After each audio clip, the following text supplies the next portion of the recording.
let me dwell a little bit. I promised to speak about big things, the biggest of all things. Advaita Vedanta talks about an ultimate reality, Sat Chit Ananda, existence, consciousness, bliss. Let me make a few observations I'll share. And these are not mine, they're brilliant, they're amazing, but they're not mine. I'm just translating from Hindi what I have heard monks talk about, It's in the texts, but the way the monks put it, it's very striking. So, here is an insight which I had. I can claim this insight. The insight I had was just a couple of years back. The greatest questions that humanity has ever conceived of, the questions of philosophy. One question is, what is real? Question of reality. Does God exist? Is the world real? What is real? Is there something called heaven? So this, what is real, this question about what is real is answered or discussed in a branch of philosophy called metaphysics. Nowadays there's a more fancy term, they call it ontology, from the Greek ontos, which means being or existence. So this is metaphysics. What is real? Immediately it leads to the second big question. If you say things like, I think God is real, immediately the question will be, how do you know? Justify your claim. So this question about knowledge, how do you know anything? How do you justify the things that we speak about in science, in common day-to-day life, in philosophy, in spirituality? So this is studied in a branch of philosophy called epistemology, the study of knowledge. And finally, there is a big question about beauty, good and bad, the point of it all. What is the point of all of this? Is there a point at all? What can we expect in life? What's the best possible life? What is right? What is wrong? What is beautiful? So these were studied in different branches of philosophy called ethics, called aesthetics. So all of them now have been combined. There is a term which has become more popular recently. It's called axiology, the study of values. Study of values. So three questions. What is real? Ontology. How do you know anything? Epistemology. And what's the point of it all? What is good? What is bad? All of these things. Axiology, study of values. Now just connected to the Vedantic conception of the ultimate reality. Sat Chit Ananda, existence, consciousness, bliss. What is real? And you immediately see Vedanta says there is something called ultimate existence, Sat, being. That is reality. All reality depends on that. How do you know anything? All knowledge and experience is made possible because of consciousness, Chit. And what is the point of it all? Again the answer, Ananda, bliss. Now, this is not a proof or an argument. I'm just stating the claim of Vedanta. But just see the vision, the grand vision of Vedanta. The answers to the three deepest questions in philosophy, the greatest, the deepest questions that humanity has ever conceived of from ancient times till today. And all the answers are put in that phrase, Sat Chit Ananda, existence, consciousness, bliss. Not only that, Vedanta goes further and says, this existence, consciousness, bliss are not three different things. It is that same reality, which is absolute being itself, Sat, which is pure consciousness itself, Chit, and which is Ananda, bliss itself. So Sat, Chit, Ananda is one reality, not three realities. There is this American theologian, Christian theologian. He has written a book, The Experience of God as Being, Consciousness, Bliss. And he says, what is his name? I'm forgetting. It'll come back. So he says there that the most profound conception of God that you can come across. That book is actually a polemical reply to the new atheists. One of them, Maharaj mentioned Sam Harris. But also Richard Dawkins, there was also Christopher Hitchens, there was also Daniel Dennett, who passed away recently. Christopher Hitchens also passed away a few years back. So in reply to them, and he says there that when you argue, when you want to learn science, for example, you don't go and talk to a school kid, you talk to a scientist.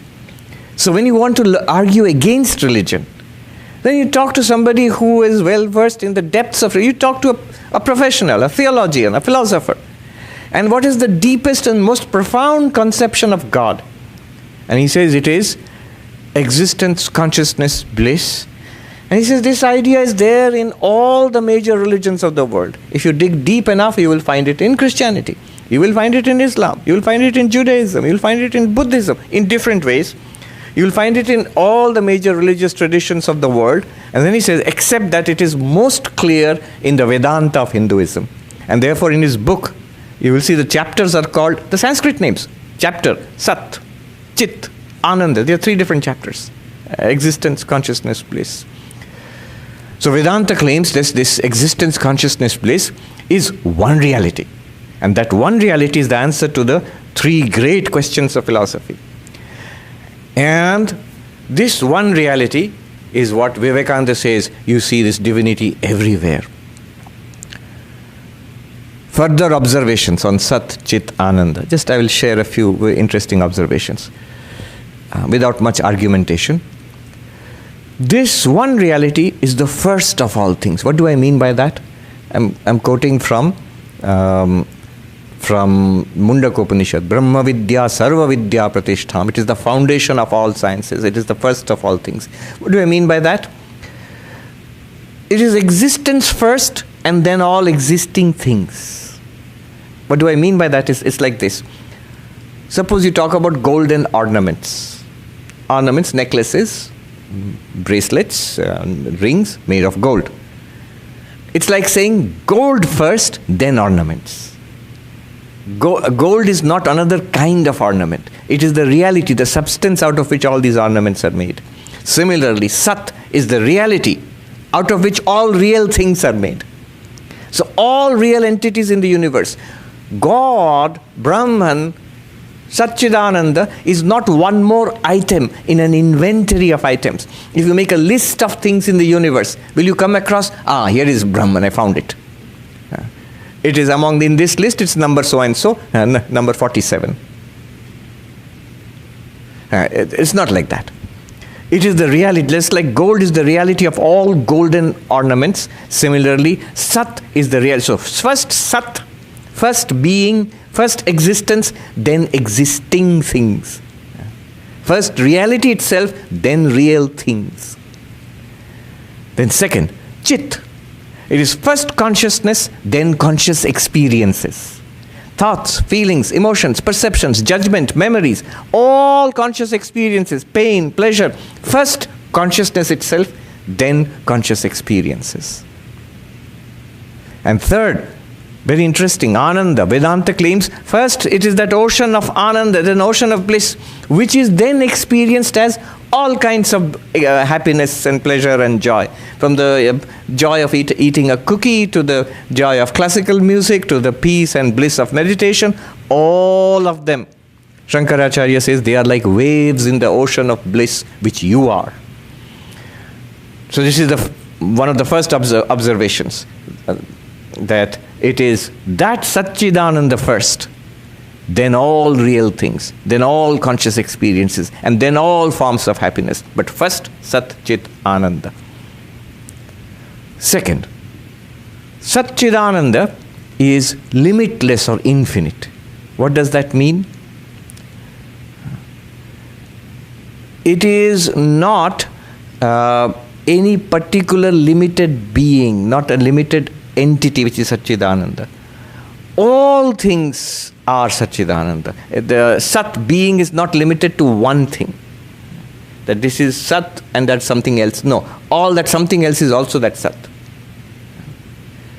Chit is not one limited conscious experience which comes and goes. A flash of pain, a burst of pleasure, a thought, an idea which comes and goes. Not like that.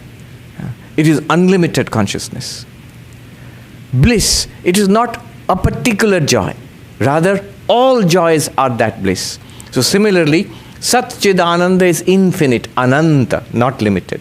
That's another observation.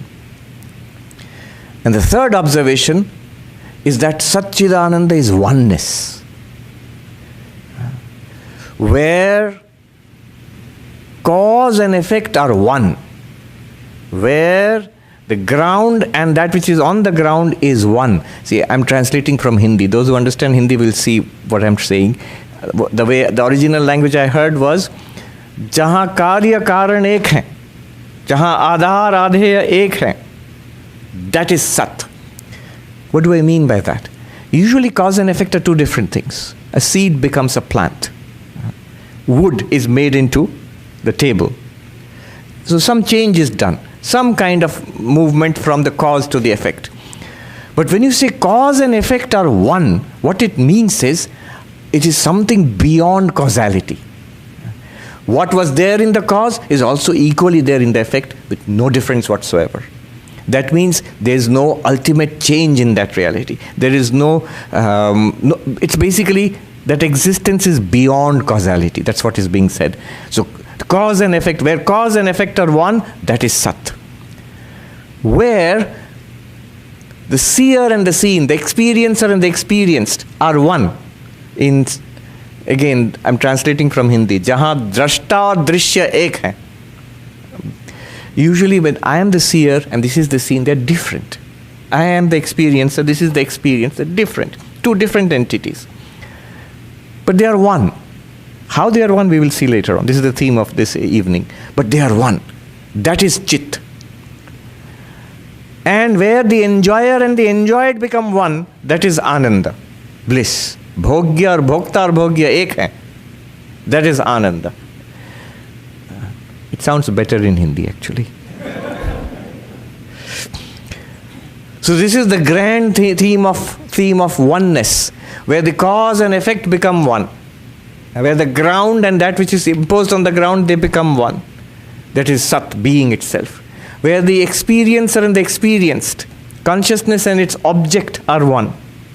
Where the enjoyer and the enjoyed are one. That grand, ultimate, absolute oneness is what we are talking about. Become Swami Vivekananda's messenger. Share the video with 3 of your friends.